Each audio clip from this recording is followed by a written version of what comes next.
So welcome everyone to the fourth part of the Awaken series. And as you know, today's subject is punishing yourself, punishing others, breaking the cycle. And of course, as usual, JadeFire turns everything on its head. So what I assume he's going to tell us kind of goes out of the window.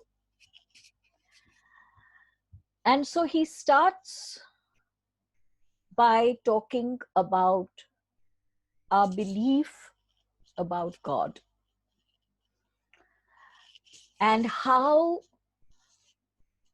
there are large numbers in our world who actually believe that being God-fearing is a positive quality. And so they will talk of it very proudly and they will say, I'm a very God-fearing person. And they believe that that word describes them to be good and kind and filled with commendable, laudable qualities. But when you have these qualities, because you fear someone, even if that someone is God, then is this really laudable? Or is it more praiseworthy to have these qualities because this is who you are, not because you fear the consequences of not being all of this? And so JadeFire starts with our belief, the belief that we as human beings have about God. And he's absolutely right. A large, very, very large number of people in the world believe that God shall love us when we do everything that he wants us to do, and that God shall not love us. In fact, not only will he not love us, but we shall face his wrath when we don't do what he wants us to do. And of course, it's always he. And JadeFire wants us to notice the use of this word he. Because when we talk of a God who loves us when we do what he wants us to do, and who shall punish us, and who is filled with wrath when we do not do what he doesn't want us to do. By the use of this word for a being, for an energy that we all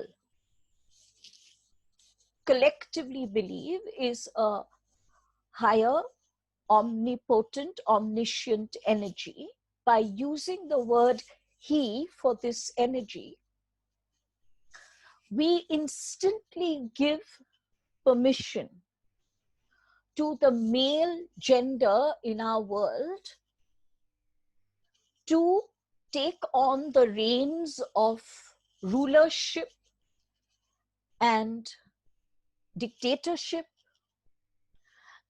and that this he, the male gender, can mete out to us love or punishment as he believes is appropriate.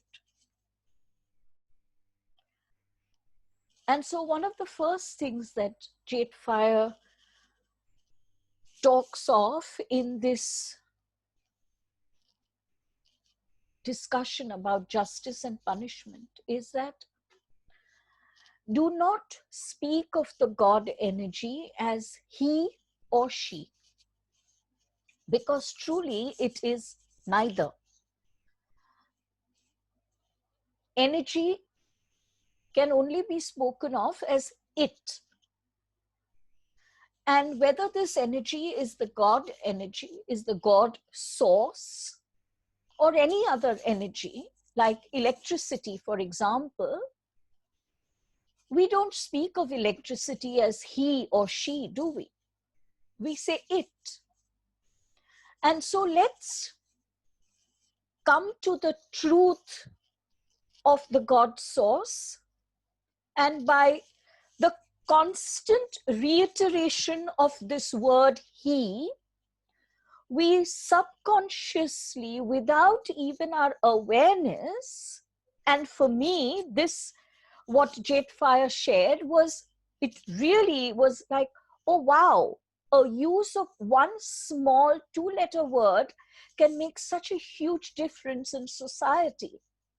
And it does, because it's the constant reiteration by millions of people who refer to God as he. And in doing that, the male energy, the male gender, is given a power that it doesn't deserve, and that it doesn't need to be given. This power to mete out punishment or to mete out reward is not a power that is deserved by anyone, whether he or she. And so JadeFire says that yes, though the feminine principle in your world, which means in our world, though the feminine principle in your world is the creative force, do not even use the word she for God or God source. Either say it as God source or use the word it in the way you would describe any other energy. If we start doing this, and we do this repeatedly, every single time we speak of the God source, we use this word it. Slowly, very slowly, yes, but slowly, we shall be eliminating the power that we, by this incorrect usage, have given to the male gender. And we can all see what's going on around us in our world, and how the male gender has used this power that we, with our incorrect usage of the word, have given the male gender. So the male gender has been conditioned to believe it has a power which in fact it doesn't have. Now we come to a further discussion that he gives about God, that not only do we believe that this God will punish us and that we shall face his wrath if we don't believe, we don't do what he doesn't want us to do, we also believe that the punishment that we do get comes out of his deep love for us. And therefore, we instantly, in our unconscious, in our belief systems, we instantly join the two concepts together, love and punishment. And this has created in our society, and when I say society, I'm referring to the world at large, this has created in our society a very dangerous belief that those who claim to love us are given permission to punish us if we should err in some way. And that errors made by us make us therefore imperfect, and those who love us so much that they want us to be free of imperfections, and therefore when they do abuse us or punish us by either physical means or emotional means or any other means, it is only because they do so only because they love us so much that they want us to improve.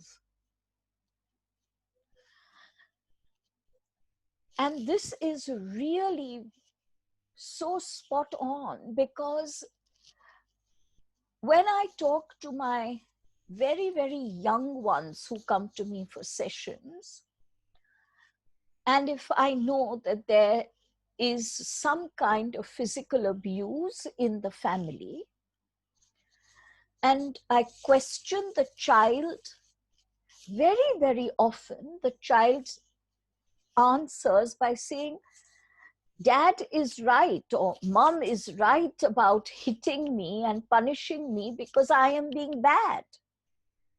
And they love me, and so they want to help me be a good person. And I find that such a sad, sad statement when it comes from such a young child. Now you will wonder, who has conditioned this child to, at that age, to believe in this? You see, this is so deeply ingrained in our human cellular memory that we don't need external conditioning anymore. It has become part of our cellular belief system. And so not only do we excuse the person who is abusing, we don't even call it abuse. We don't even see it as abuse many times. We see it as a justly deserved punishment, a justly deserved punishment from someone who loves us very much and wants us, therefore, to improve. And this moves us into another layer of belief, where because God wants us to be perfect and therefore punishes us when we are not perfect, the important thing is that we must be perfect. We then begin to believe that errors and mistakes and flaws and faults, and yes, let's use this word that so many use, sins, are therefore worthy of punishment. And that it is the same punishment that actually protects our world. It is this punishment that makes us better human beings. It is this punishment that makes us strive towards perfection. And JadeFire questions and says, look around at your world. Your world has used punishment for more years and for more centuries than any of you remember. Is your world today a better place? And if it isn't, then should you not be questioning what you believe in? This belief that you hold so dear, that punishment leads a person to becoming a better person, and therefore, by extension, a better world. And if that hasn't happened, then why are you not questioning?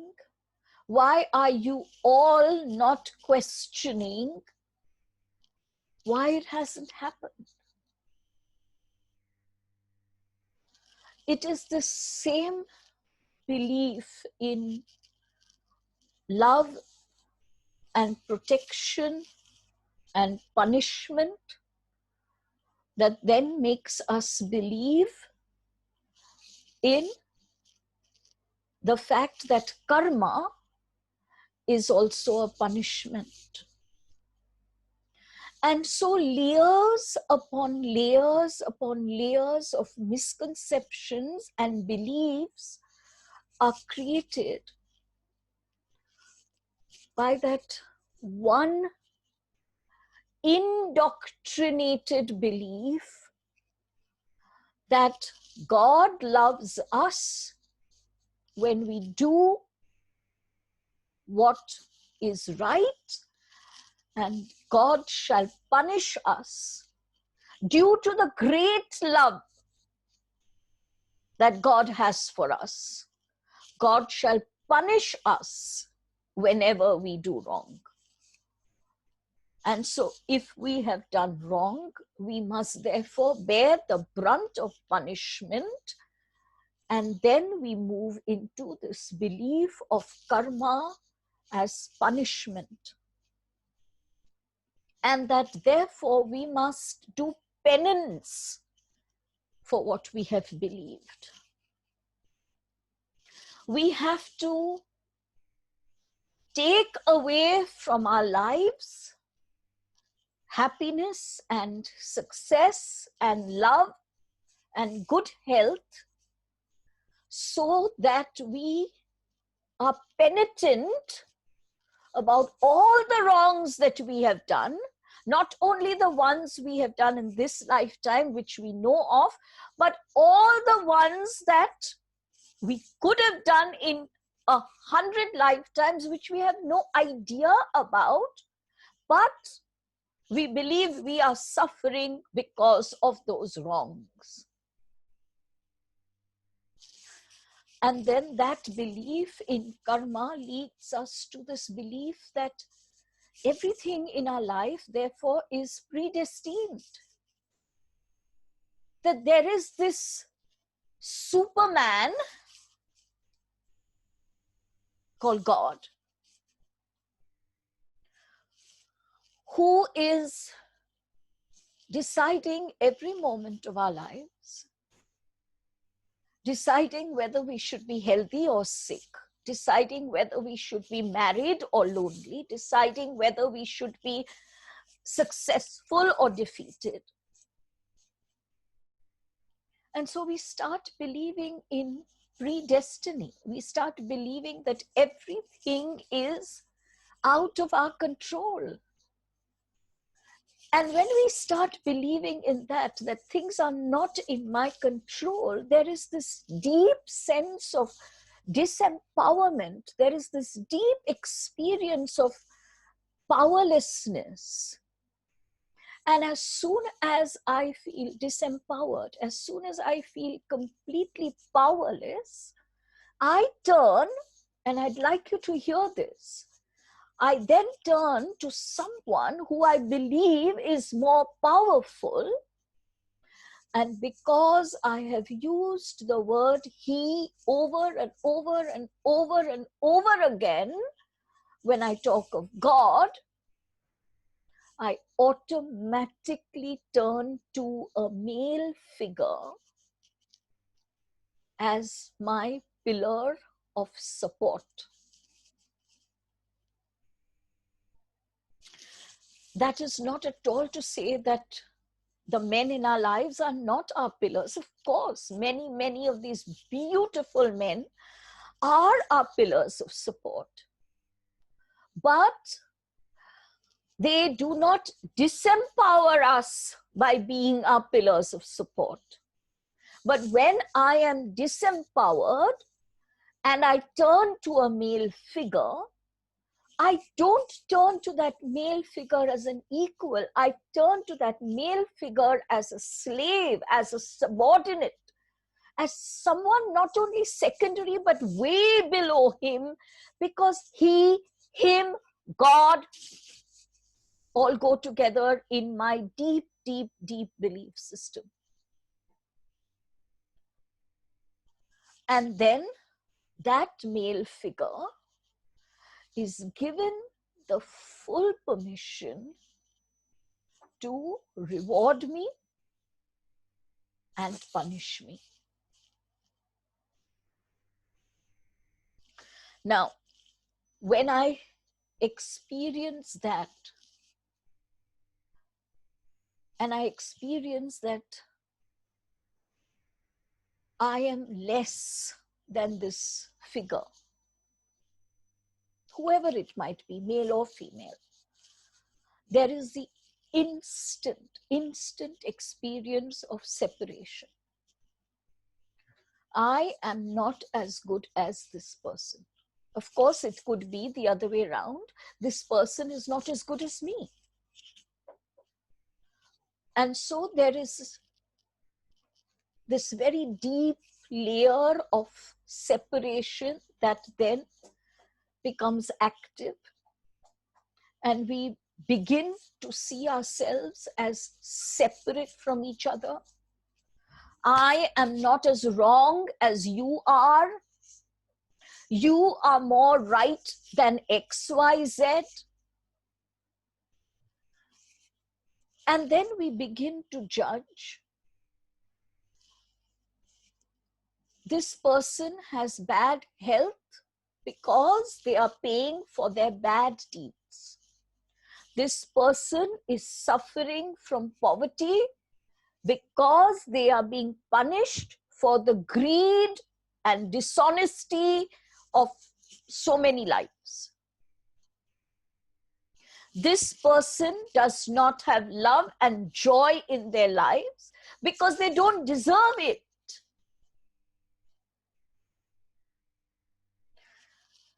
We believe that love and happiness and health and success has to be earned, that we have to work very hard at earning it. And how do we work hard at earning it? We work hard at being good. Can you not see, can you not hear the paradox in these words? If you have to work hard at being good, what is this telling you about you?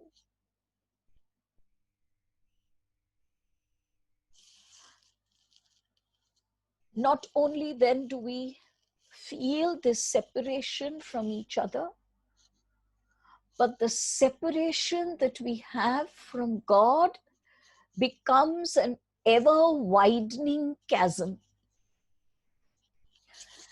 And our scriptures and our priests are very quick to tell us that we shall never be perfect. And therefore, we shall never be able to come close to God. Because if you are a human being, you are a sinner. You are filled with faults. You are imperfect. You are only worthy of punishment. And you therefore cannot move closer to God. And when we try to move away from these deeply ingrained, deeply indoctrinated beliefs, because we are expanding our minds, we are expanding our consciousness, time and time and time again, these beliefs rear their heads and pull us down, even when we do not know that they are doing so. And that is why you have those who are beautifully high energy, dedicated healers, Reiki practitioners, pranic healers. And when they fall sick, they ask the question, why am I being punished? I have done everything to help people. Why am I being punished? When you ask that question, why am I being punished? It instantly means that however hard you have tried to expand your awareness about universal wisdom and cosmic truths, these very deeply ingrained beliefs of God punishing you are still present. And that is why very often a large event like an illness or a death of a loved one completely shatters you and disempowers you, because you believe that you are worthy of this punishment. And then, of course, there are so many times when we don't even wait for someone else to punish us. This belief in being right, this belief in this God who demands that we are right, that we are perfect, that we are free of sin, which of course our scriptures and priests are telling us we shall never be free of sin. So on the one hand, we are being urged to be free of sin, and on the other hand, we are being told, but that will never happen.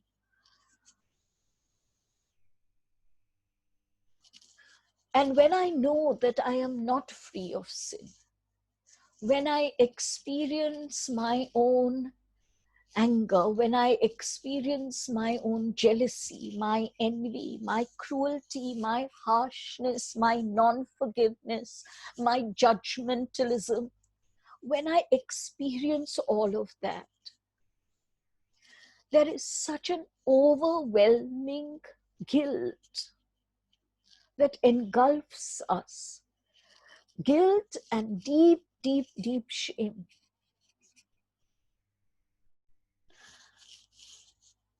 And out of that guilt and out of that shame comes what I am taught, what I believe in. And what is that? Punishment.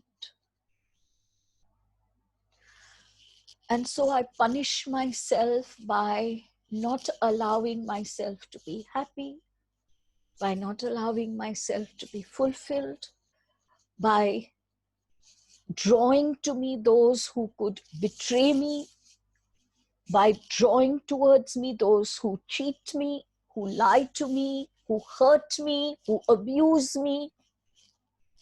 And all this while we are facing all of this, a small voice is telling us, this is what you deserve.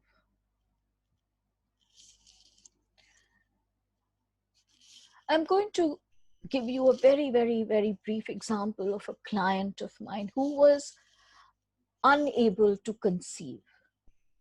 She had visited all the doctors before she came to me, and every single test of hers was clear. There was nothing wrong with her. All the doctors had told her there is no reason why she should not conceive. And of course, then they had suggested IVF and all the other procedures. Before she went in for that, someone suggested try an alternative route. And so she came to me. And I picked up that she is stopping herself from conceiving. But I was surprised because I could also see in her energy that there was a deep, deep, genuine, authentic desire to be a mother. So I asked her, I said, why are you stopping yourself from conceiving? And she couldn't understand my question. And she said, I'm not.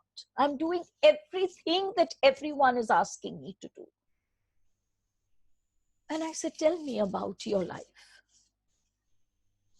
Tell me a little bit about your life, especially if there has been issues in your childhood or, as a teenager. Just tell me about your life. And she burst into tears. And I asked her, what's wrong? Why are you so emotional with that question? And she said, I've had an abortion at the age of 17. And no one knows about it. Not my family, not my husband. I went away on a holiday, on a longish holiday with a very close friend of mine. And there I had an abortion. She didn't even tell the boyfriend. I immediately realized that the guilt of that abortion was what was causing this hurdle in her path. She was punishing herself and refusing to give herself the joy of being a mother again, because she came from a religious background that believed that she had committed a huge sin. And so we didn't work at all on the conception issue. We only worked for a long while on releasing the guilt. And of course, she conceived very naturally. Ask yourself this week, what are the areas where I am punishing myself? And how am I punishing myself? Unless you and I are aware of the self-punishment and the way we are self-punishing, we will not be able to break the cycle. Because when we punish ourselves, what happens is that we become very harsh with others.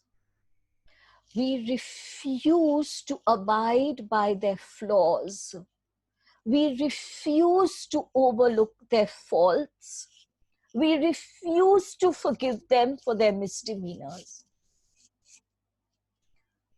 Our demands and our expectations of perfection from us and from others become very, very severe. And then there are words like, well, the terrorist should have been shot down by the policeman because he's a terrorist. So I'm glad he's been shot down. He deserved that. He deserved to die like a dog.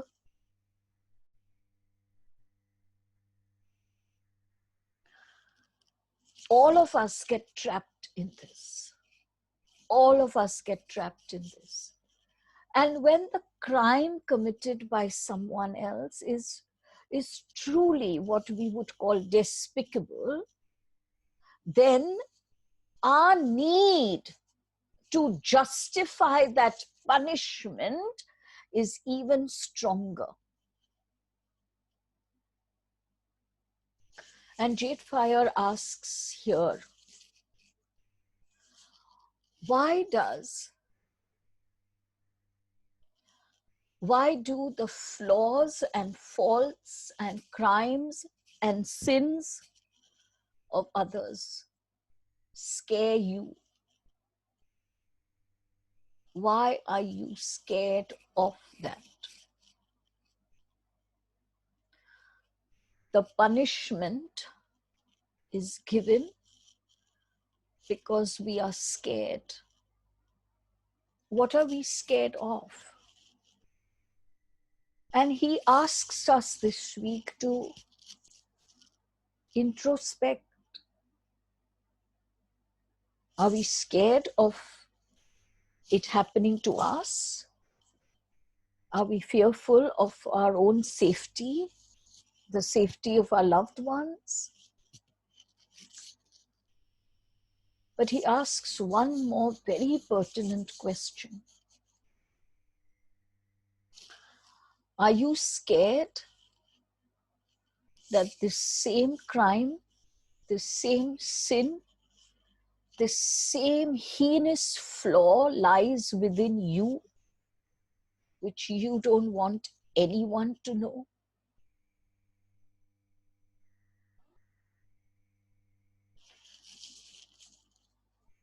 So let's ask ourselves these questions this week. And we have to be honest. For the Awaken series to work, we have to welcome the power back into our hands. Our fears, our guilt, our shame make us powerless. They disempower us.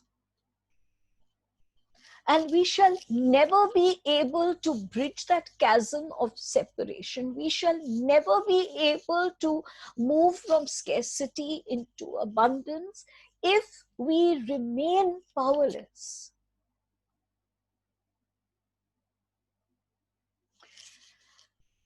Not only do we talk of God's punishment for individuals, but then we go one step further or several steps further, and we speak of communities being punished, and we speak of nations being punished, and we speak of cultures being punished, and genders being punished, and sexual preferences being punished, and colors being punished. And we truly believe that. We truly, somewhere deep down in us, we believe that this community is worthy of punishment, and that this sexual preference must be, heinously punished and, disbarred from society.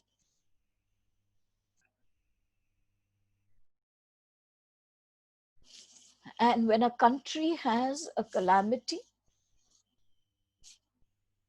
one of the thoughts that crosses our minds is, this country is being punished for their high-handed attitude. This country is being punished for the war that they fought.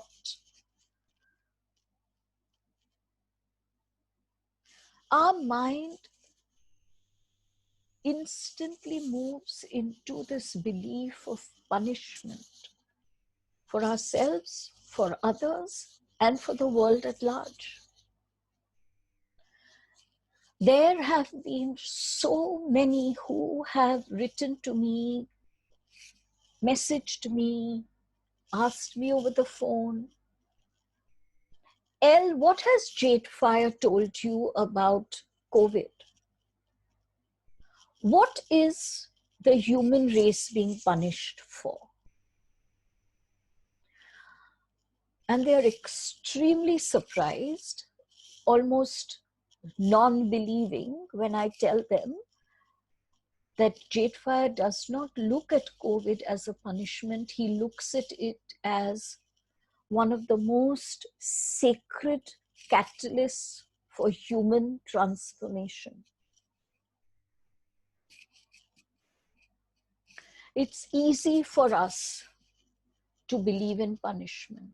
We want to believe in punishment. We want to believe that we are flawed in some way, that we are imperfect. And JadeFire asks, why? Why do you want to believe that you are flawed? And the answer he gave was simple but so amazing. He says it's easy to believe in your flaws and imperfections because then you do not have to take the responsibility of being a divine, highly evolved being of light. You don't need to take that responsibility because, hey, I am flawed. What can you expect from me?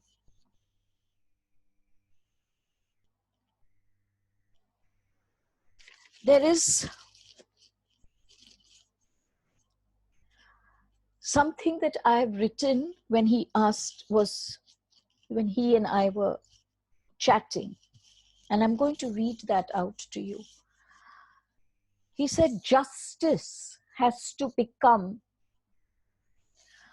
an action of healing and transformation, not a system of punishment.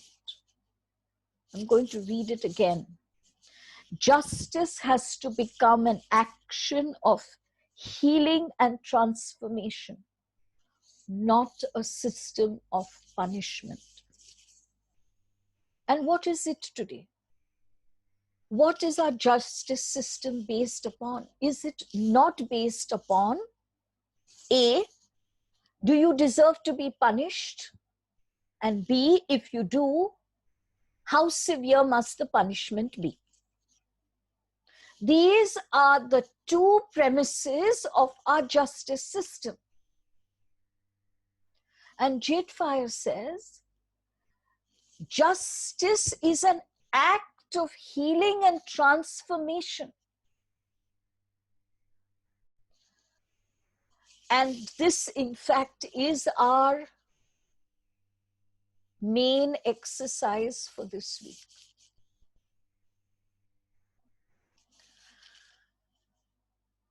To recognize that anyone who does anything wrong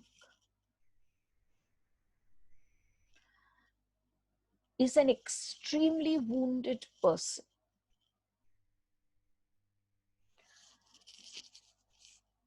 JadeFire spoke a few very personal words to me, but I'm going to share them with you. So in the past few weeks, with reading about rape and other really not very happy events in the world, I was trapped in this whole fault-finding, condemning,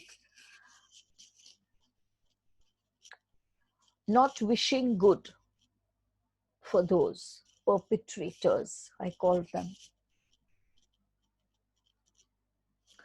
And JadeFire asked me today, he said, many years ago, when you were enraged,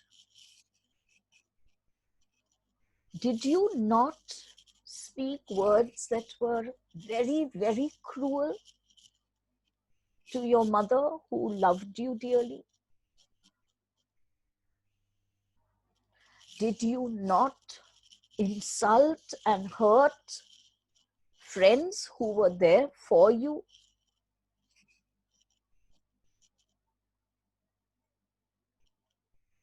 And I said, yes, I did. And he said, where did that cruelty and where did that lack of gratitude come from? And I said, it came from a very deep place of inner wounding.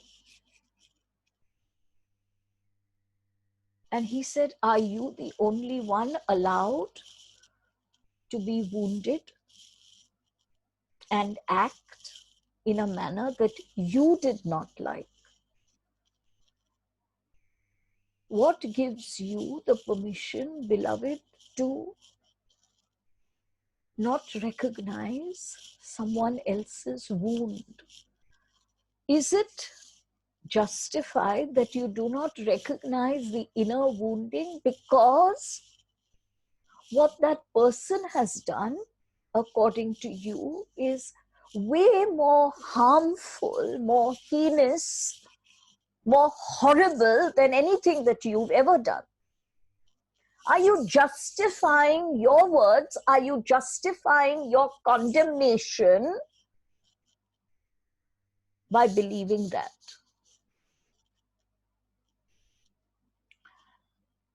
And I have really given it a lot of thought. Truly,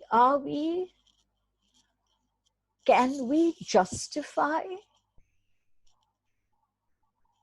a punishment for someone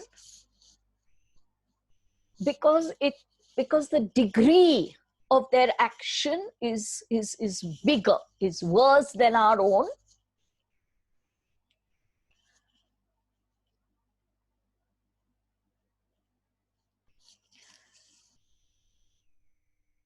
And he says, if you continue to dwell in this belief that what is really horrible according to you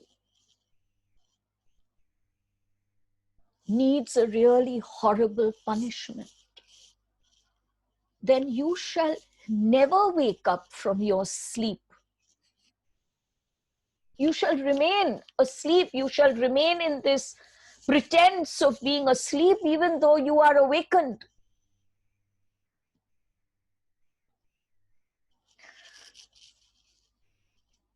So our exercise for this week is this. Our exercise is recognition. Our exercise is becoming aware. And here he brings in the law of opposites. And I found this fascinating. And he says, how do you know in the morning, how do you know that you were asleep at night? And I said, how do I know? Because I am waking up from my sleep. And he said, great. And how do you know when you walk into a cool room that it is so cool? How do you know that it is so cool? And I looked at the air conditioning that was on and I said, because outside it is very hot. And he says, that's the law of opposites. To experience one state in our world of duality, we necessarily have to experience the opposite state. To experience that we are love and that we are goodness and that we are compassion, we have to experience the cruelty, the sorrow, the grief. Because when I experience the sorrow, I instantly know that yesterday, when there was no sorrow, I was happy. And tomorrow, when there is no sorrow, I shall be happy. He says, how do you experience pain? How do you know that one part of you is in pain? Because he says the rest of you isn't. So you can identify this one part is in pain. And he says, if you look at the world with those eyes, from the eyes of the law of opposites, you shall be able to bridge the chasm of separation and view the perpetrator as I. Here I am experiencing cruelty so that I can experience tenderness. Here I am experiencing racism so that I can experience unity. Here I am experiencing dishonesty so that I can know what is truth. So you experience the opposite outside of you, but you experience it by bridging the chasm of separation. So here I am, not you are, not he is, not she is. Here I am experiencing cruelty for the purpose of experiencing love. Here I am committing this wrong out of a deep space of wounding so that I can experience how strongly love and acceptance and belonging is needed in the world. No one at the core is either good or bad. Everyone at the core is the God self. It's just that some are privileged to grow up in families, circumstances that are kinder, gentler, happier, and others have to go through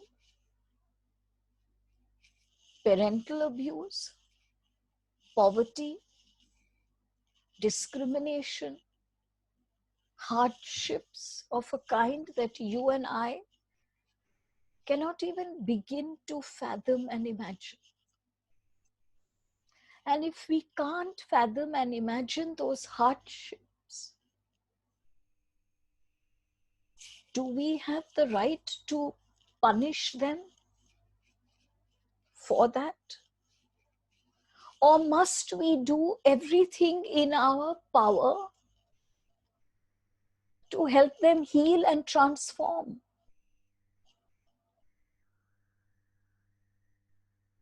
So I was talking to my daughter about this topic when it was given to me, and I said, what an interesting one. And she said, Mom, I remember reading about something, I don't know where she read it.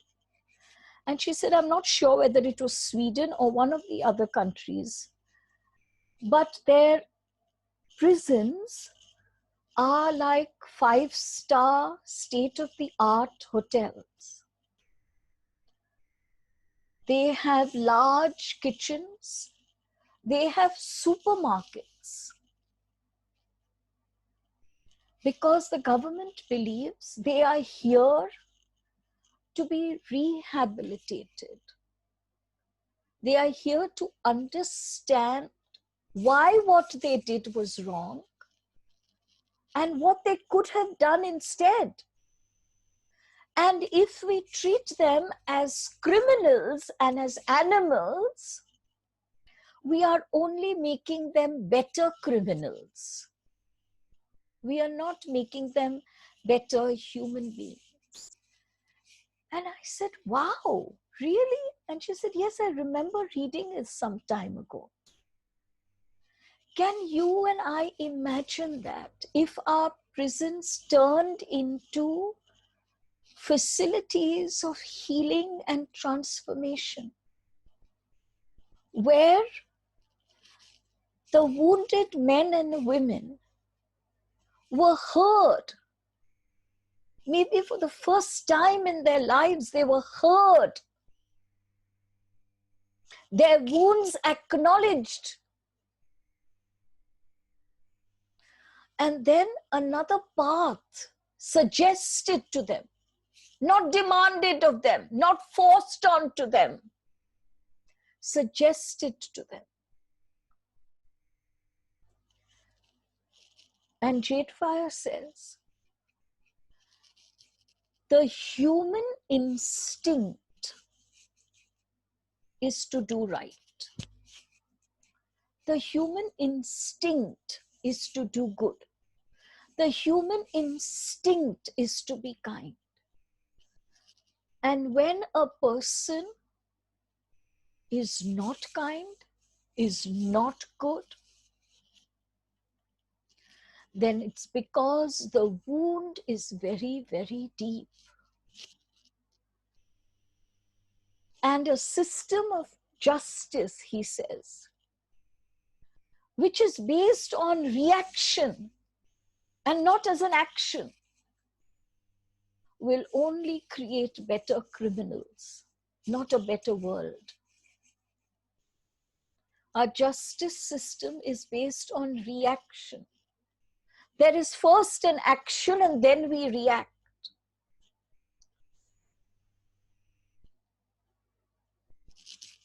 Instead, let it be an action of healing and transformation. So this week, you and I are going to, as JF says, the time has come for all of you to lovingly encourage your world to change. I just found that so beautiful. He says, lovingly encourage your world to change. And the change has to start from within. We have to stop wanting to punish ourselves. We have to stop wanting to punish others.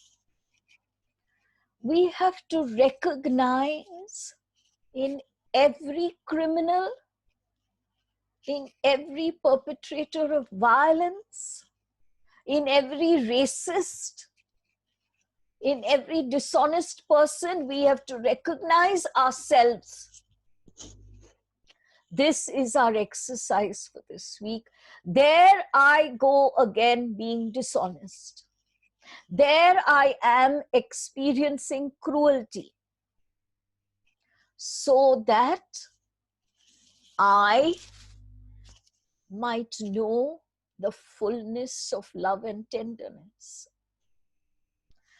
Both are I. You and I are experiencing both of these. We've got to bridge that chasm of separation between us and the criminal. If we do not, we will never be able to get out of the belief that punishment is needed. We will not be able to break this cycle.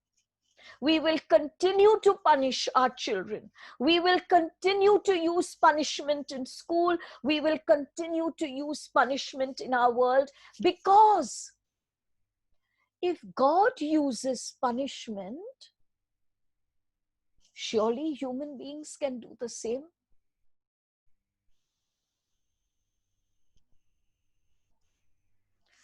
So you see how this week JadeFire has gone layer by layer by layer, unpeeling each layer right from our belief that God loves us when we do right and God punishes us when we do wrong. And that is the belief that we must change. We have to stop looking outside for this God. We've got to stop believing that God is he or she. And we've got to stop believing that God-fearing is a positive virtue.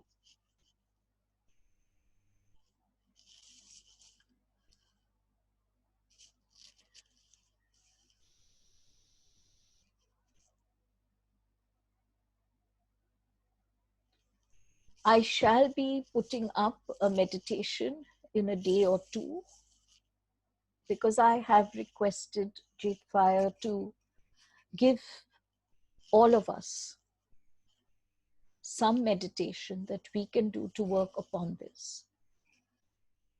Because I know that I really need this meditation. And I'm sure if you look into your heart, you shall say the same. I love you all. Thank you, and see you next Thursday.